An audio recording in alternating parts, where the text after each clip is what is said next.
The problem with trying to write a show about why games matter is that the biggest reason that games matter is because you can interact with them.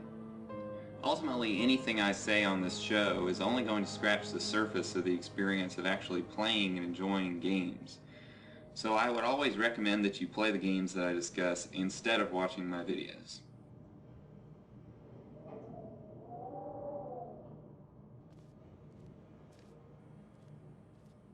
Call it a walking simulator, call it an art installation.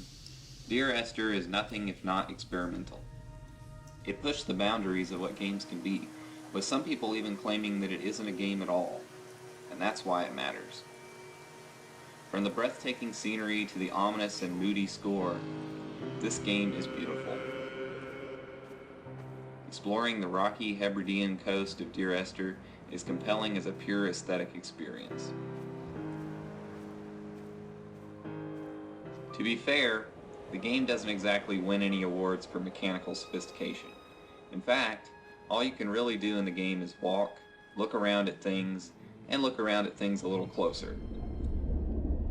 But this mechanical simplicity is one of the strengths of the design and the key to its narrative success. There is a lot of empty space in Dear Esther. Most of the playtime is spent walking. This is why some have derisively deemed it a walking simulator. Dear Esther builds intrigue through narrative sophistication, not mechanics. I returned home with a pocket full of stolen ash. Half of it fell out of my coat and vanished into the car's upholstery. The empty space and limited interaction leaves players room to reflect and put the pieces of the story together like a puzzle. Part of the magic of Dear Esther is that it appears much more straightforward than it actually is. Even though it is quite short and there are no apparent choices, no playthrough will be exactly the same as any other.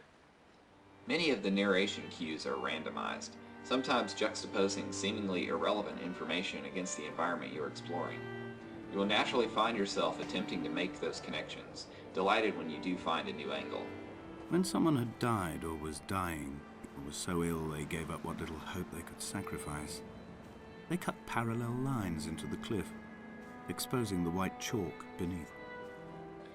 There are enough rare and unique events in the game that even playing through to record this video, I witnessed this hair-raising event for the very first time.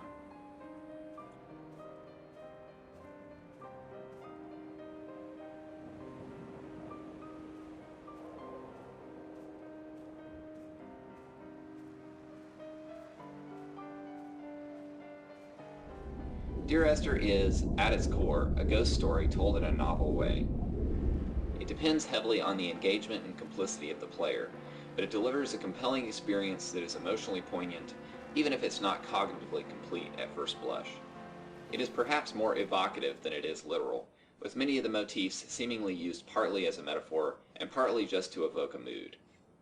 The truth is, I'm not sure if I really get all of Dear Esther, but part of me thinks that it's not all about getting it. A good mystery doesn't wrap up all of its loose ends. It leaves you guessing even after it gives you the answers.